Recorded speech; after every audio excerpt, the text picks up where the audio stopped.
Hi everyone, pathfinder के thermal physics का MCQ 30 and 31 discuss करेंगे।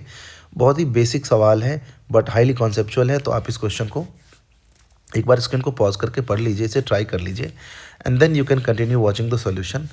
अगर आपने पहले से ट्राई कर लिया है then fine, you can keep watching the video.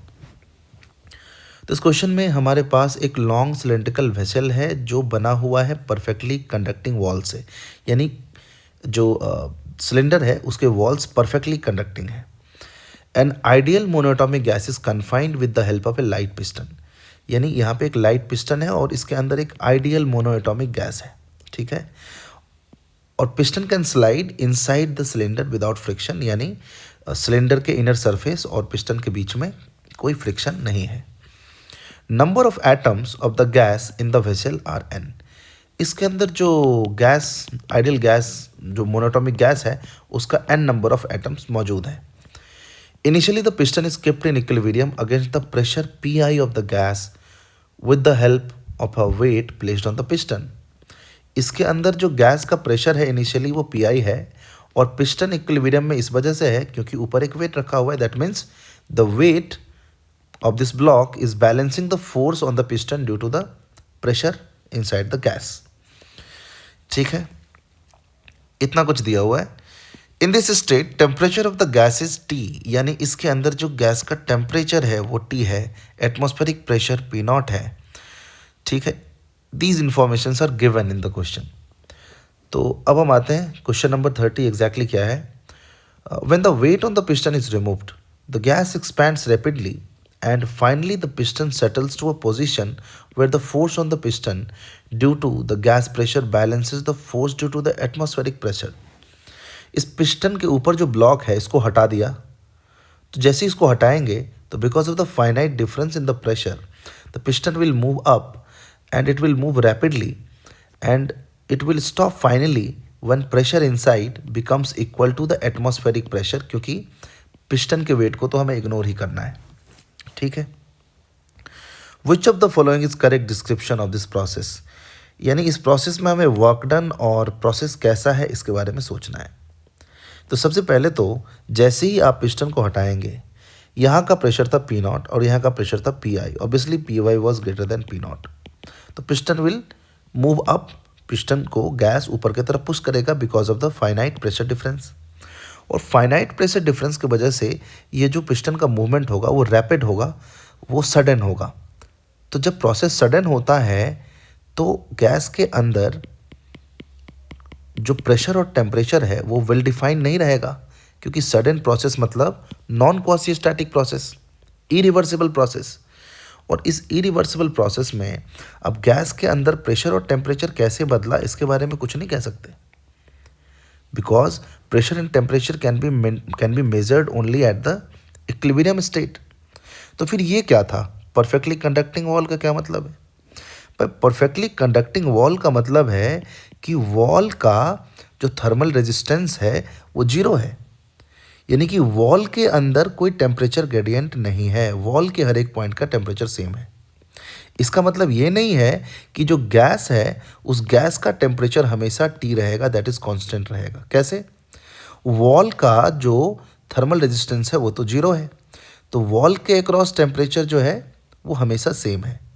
लेकिन जो मॉलिक्यूल्स हैं ना गैस के, वो मॉलिक्यूल्स इससे टकरा कर हीट ले सकते हैं और मॉलिक्यूल्स के टकराने का एक फाइनाइट रेट है।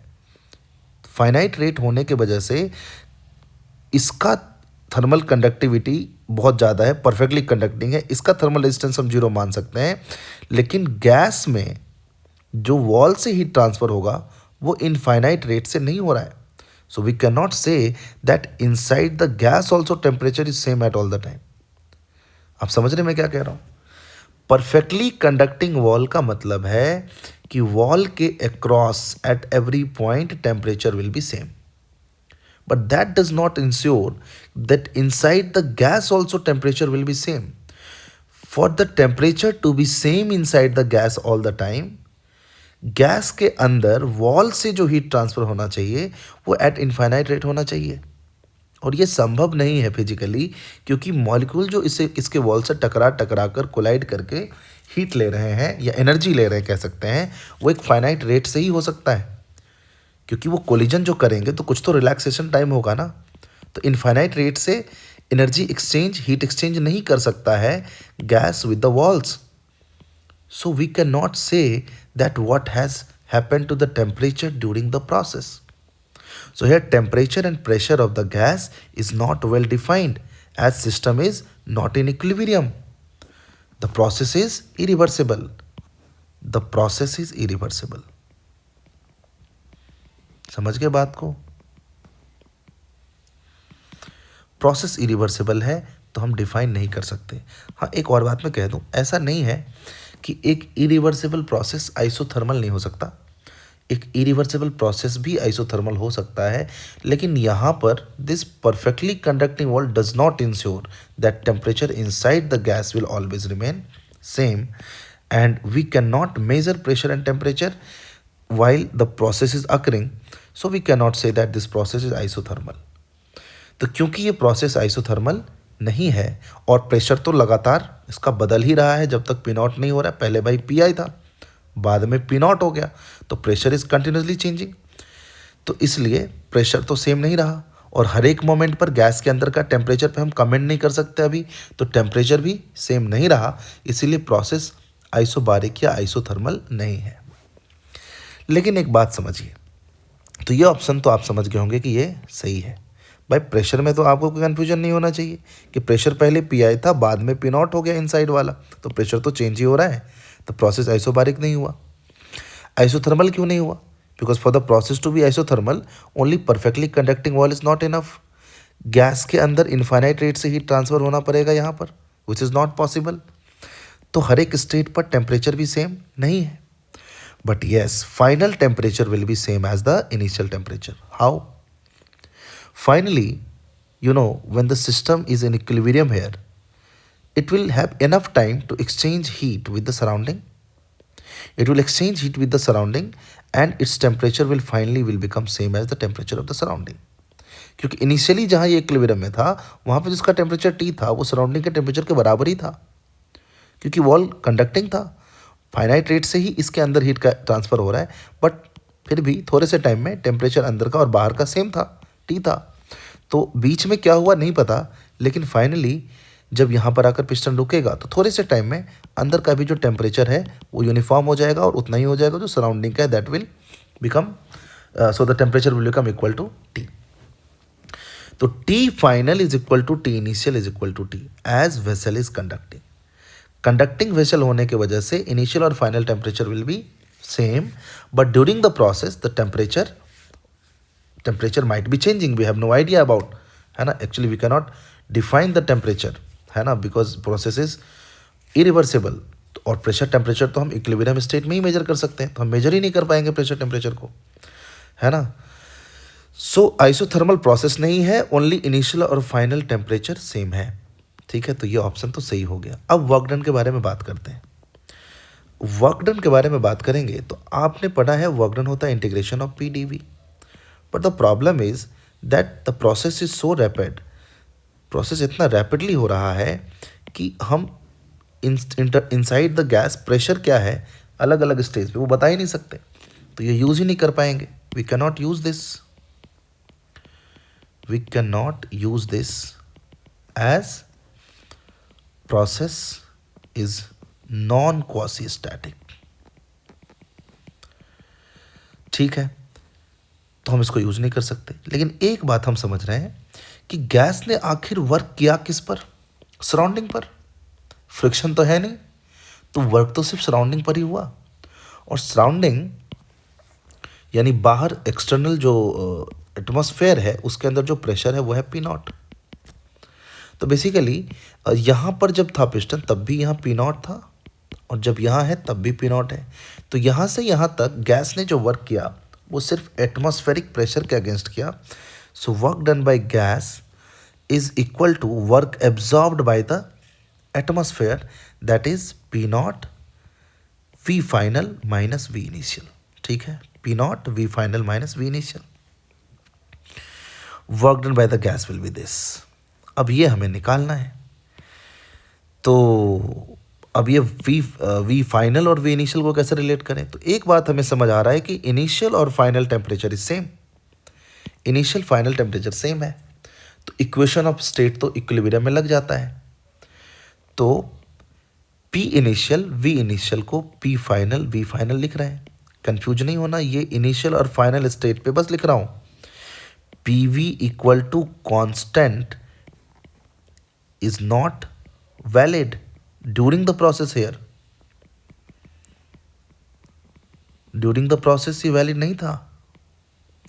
ड्यूरिंग द प्रोसेस कैसे हम ये लिख सकते हैं? P V equal to n R T लगा ही नहीं सकते, क्योंकि equation of state this equation ideal gas equation can be applicable only in equilibrium state. तो अगर प्रोसेस क्वासी स्टैटिक नहीं है, रैपिडली सब कुछ हो रहा है, तो इन बिटवीन तो ये डिफाइन ही नहीं है इक्वेशन, ये लगा ही नहीं सकते। क्योंकि मैं यहाँ लिख रहा हूँ ना P one V one equal to P two V two, तो आपको लगेगा यार P V constant temperature constant के लिए लिखते हैं हम। हाँ भाई लिखते हैं, लेकिन यहाँ नहीं लिख सकते, प्रोसेस आइसोथर्मल नहीं है, प्रोसेस आइसोथर्मल नहीं है यहाँ। हाँ इनिशियल और फाइनल टेम्परेचर सेम है, इसीलिए इनिशियल और फाइनल पॉइंट पर इक्वेशन ऑफ स्टेट लग जाएगा। तो P I V I will be P final V final. तो work done by gas will be, एक काम करो, पी फाइनल जो था वो हमारा पी नॉट था ना, तो पी नॉट से इसको रिप्लेस कर देते हैं, ठीक है। तो work done by gas will be, P nought को P I V I by V final लिख देता हूँ, P I V I upon V final into V final minus V initial. तो P I V I 1 minus V initial by V final. भाई हमें answer भी तो उसी तरीके से लाना होगा ना जैसे ऑप्शंस में दिए हुए हैं, तो मैं उसी तरीके से लिख रहा हूँ। अब इसमें कुछ है नहीं, आप खुद से भी कैलकुलेट इसको कर सकते हैं। P initial V initial 1 minus, अच्छा V initial by V final, V initial by V final करेंगे तो P not upon P I आ जाएगा, ये P not upon P I, ठीक है। अब ये पी इनिशियल वी इनिशियल को कैसे लिखूँ मैं? तो आपको पता है कि इनिशियल टेम्परेचर टी था और नंबर ऑफ मॉलिक्यूल्स एन थे, तो इनिशियल जब हम लगाएंगे P V equal to n R T, तो इसको इस फॉर्म में भी तो लिखते हैं, P V equal to number of molecule के टाइम्स टी लिखता है ना भाई। एक्चुअली नंबर ऑफ मॉलिक्यूल क्या लिख सकते हैं? Number of molecule by Avogadro's number. तो जैसे आप इसको लिखेंगे तो एन यहाँ रहने दो और आर अपॉन एन ए हो जाता है बोल्ट्जमैन कांस्टेंट के। So P V can be written as N K T, तो initial pressure initial volume can be written as N K T 1 minus P not upon P I. This is work done by the gas and this work done is on the atmosphere, it is against the atmospheric pressure. तो हमारा ये कौन सा option में check कर लेते हैं, ये हमारा ऑप्शन बी है। तो B and D both are correct. I hope आपको ये समझ में आया होगा। Now let's move on to question number 31। Question number 31 जो है उसमें एक चेंज किया, the inner surface of the vessel is lubricated with, एक बार इसको पूरा पढ़ लेते हैं। In actual practice considerable frictional force act between the vessel and the piston. मतलब एक्चुअली में तो ये होता है कि पिस्टन और सिलेंडर के बीच में फ्रिक्शन लगेगा ही, है ना, प्रैक्टिकली तो कुछ ना कुछ फ्रिक्शन होगा। तो the inner surface of the vessel is lubricated with oil, यहाँ पे एक ऑयल का लुब्रिकेशन लगा दिया, which makes the frictional force depend on the velocity of the piston, यानी ड्रैग जैसा कुछ लग जाएगा, ड्रैग फोर्स जैसा, है ना, विस्कस फोर्स जैसा। Now after removal of the weight, the gas expands quasi-statically and finally the piston settles to a position where the force on the piston due to the pressure, gas pressure balances the force due to the atmospheric pressure. How much work is done by the frictional force on the piston during the above movement of the piston? इस बार इसने कहा है कि piston और cylinder के बीच जो ये थोड़ा सा गैप है उसमें कोई लुब्रिकेटिंग ऑयल डाल दिया, जिसकी वजह से यहाँ कुछ विस्कस फोर्स आ गया, और विस्कस फोर्स आने की वजह से जो पिस्टन का मूवमेंट है वो क्वासी स्टैटिकली हो रहा है, गैस का एक्सपेंशन क्वासी स्टैटिक हो रहा है। तो here process is quasi static. तो अगर प्रोसेस क्वासी स्टैटिक होगा तब तो निश्चित है the gas will get enough time to maintain its temperature. इस बार हम बोल सकते हैं टेम्परेचर एज कांस्टेंट। और इस बार हम बोल सकते हैं द प्रोसेस इज आइसोथर्मल।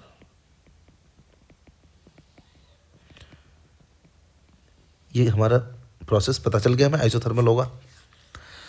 पूछा क्या है इसमें, हाँ कहा यह है कि फाइनली यहाँ पे जाकर ये रुक जाएगा, वहाँ पे बाहर का प्रेशर P नॉट और अंदर का प्रेशर P नॉट पिस्टन पे नेट फोर्स को बैलेंस कर देगा, ठीक है। तो फाइनली जहाँ पे रुकेगा वहाँ पे एक क्वेश्चन कह रहा है कि एटमॉस्फेरिक प्रेशर की वजह से जो पिस्टन पे फोर्स है वो गैस प्रेशर से बैलेंस हो रहा है, यानी फाइनली कोई पिस्टन पे मतलब यहाँ पर कोई विस्कस फोर्स मानना नहीं, क्योंकि वेलोसिटी जीरो होगा। तो जब वेलोसिटी जीरो होगा पिस्टन का तो कोई विस्कस फोर्स लग नहीं रहा होगा, ठीक है। तो ये तो लॉजिकल है कि फाइनली इस केस में भी pressure inside will be equal to P naught, और at that instant as velocity is zero so there will be no viscous force. तो नेट फोर्स जीरो होने के लिए अंदर के प्रेशर को P नॉट ही होना पड़ेगा, समझ गए ना। क्योंकि डाउट ये हो सकता है ना कि अगर फ्रिक्शन है तो फिर यहाँ पे वो भी लगेगा, फ्रिक्शनल फोर्स भी। तो कैसे हम बोल सकते हैं कि दोनों साइड प्रेशर सेम है, because friction will also balance a part of the weight. लेकिन क्योंकि विस्कस फोर्स वेलोसिटी पे डिपेंड करता है तो वेलोसिटी जो है जीरो है यहाँ पर, तो इस वजह से हम बोल सकते हैं कि अंदर का जो प्रेशर है वो बाहर के प्रेशर के बराबर होगा। इस बार पूछा कि इस पूरे प्रोसेस में फ्रिक्शन ने कितना वर्क किया, तो इसको कैसे कैलकुलेट करें भाई। वर्क डन बाय गैस अब हम आसानी से कैलकुलेट कर सकते हैं, क्योंकि प्रोसेस आइसोथर्मल है, और आइसोथर्मल प्रोसेस में अगर इनिशियल प्रेशर PI VI से gas final pressure P naught और V फाइनल तक गया है तो वर्क डन कैसे निकालते हैं, PI VI ln V final by V initial. अब ये तो आपको आता ही होगा, तो PI VI तो हमें पता है ये क्या है, NKT है, NKT ln V final by V initial को P initial by P final यानी P नॉट लिख सकते हैं, क्योंकि P1 V1 will be equal to P2 V2, ये तो जानते हो ना, मैंने लिख ही दिया ऑलरेडी, तो इसमें क्या जानना है। तो वर्क डन बाय गैस आ गया। वर्क डन इतना किया गैस ने जिसमें से एटमॉस्फेयर में जो वर्क डिलीवर हुआ, work done on atmosphere, work done, ये वर्क डन बाय गैस था। Just ignore my hand writing, थोड़ा सा मैनेज करना होगा आपको। Okay, work done by gas on the atmosphere, work done पूरा लिख देता हूं मैं, आप समझ गए। Work done against P not, इसको मैं लिख देता हूं वर्क एक्सटर्नल। वो तो हम पहले ही निकाल चुके थे भाई, NKT 1 माइनस क्या निकाला था, P नॉट बाई PI, ये निकाला था।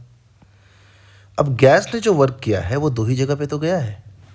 Work done by gas is absorbed in two ways, one by external P naught and remaining by friction. So friction has absorbed work equal to work done by gas minus work done by external agent. तो friction ने इतना energy absorb किया है, तो बस इसको आप लिख दीजिए, आंसर आ जाएगा आपका। Work done by gas is NKT ln P initial by P not minus NKT work done by external 1 minus P naught by PI। ये है वर्क डन बाय फ्रिक्शन। लेकिन ऑप्शन उल्टा दिया हुआ है, तो मुझे लगता है कि उसने कंसिडर किया कि जो वर्क डन बाय फ्रिक्शन है वो तो नेगेटिव है ना, तो उसने इसको उल्टा लिख दिया है, क्योंकि work done by the friction will be negative, क्योंकि फ्रिक्शन इज एब्जॉर्बिंग एनर्जी। तो माइनस साइन अगर हम नहीं कंसिडर करके इसको उल्टा लिखेंगे तो ये अपने आप नेगेटिव हो जाएगा। NKT कॉमन ले लिया, 1 minus P naught by PI, यहाँ माइनस आप लगा दीजिए, है ना, minus ln PI by P naught. तो negative sign suggest that friction has done negative work, लेकिन क्योंकि उसने अमाउंट बोला है तो ये अमाउंट हम लिख देते हैं यहाँ पर, ये मान लेते हैं, ये हमारा आंसर हो जाएगा, है ना। तो फिजिक्स तो भाई यही तक था, बाकी तो बस साइन कन्वेंशन है और कुछ भी नहीं है। Work done by friction can not be positive, work done by friction will be negative, तो ये माइनस एन अलग कर दिया, तो this is the magnitude of the work done, ठीक है। तो आई होप कि आपको ये समझ आया होगा।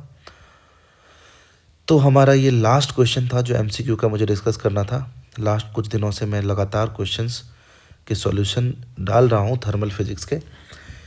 तो मैं अभी थर्मल फिजिक्स तो कंप्लीट कर चुका हूँ और आप सबको बता दूँ कि मैं पहले ये सोच रहा था कि मैं थर्मल फिजिक्स पूरा ही डिस्कस कर दूंगा, like buildup your understanding, challenge your understanding. लेकिन एक ही चैप्टर डिस्कस करते रहना ना कई बार मेरे लिए भी बोरिंग हो जाता है, और एक्चुअली इतने सारे क्वेश्चंस हैं, सबके डिटेल्ड सॉल्यूशन वीडियो बनाना थोड़ा सा टाइम कंज्यूमिंग भी है। तो मैंने ये सोचा है कि सबसे पहले मैं सारे चैप्टर्स के MCQs ही फिनिश करता हूँ, और बीच में अगर कोई स्टूडेंट अगर मुझे कोई क्वेश्चन सेंड करता है या पूछता है कि इस क्वेश्चन के बना दो सॉल्यूशन, तो जब मुझे टाइम मिलेगा तो मैं check your understanding, buildup your understanding, challenge your understanding के भी क्वेश्चन कुछ कुछ करके बताऊंगा, लेकिन ऑर्डर्ड वे में, मतलब from start till the end. जितने MCQs हैं एक एक चैप्टर के, मैं चाहता हूँ पहले वो डिस्कस कर दूँ। Okay, thanks for watching. अगर आपको कहीं पे कोई चीज़ समझ नहीं आया या मेरे एक्सप्लेनेशन में कहीं कोई फ्लॉज नज़र आया तो आप मुझे ज़रूर बताइए।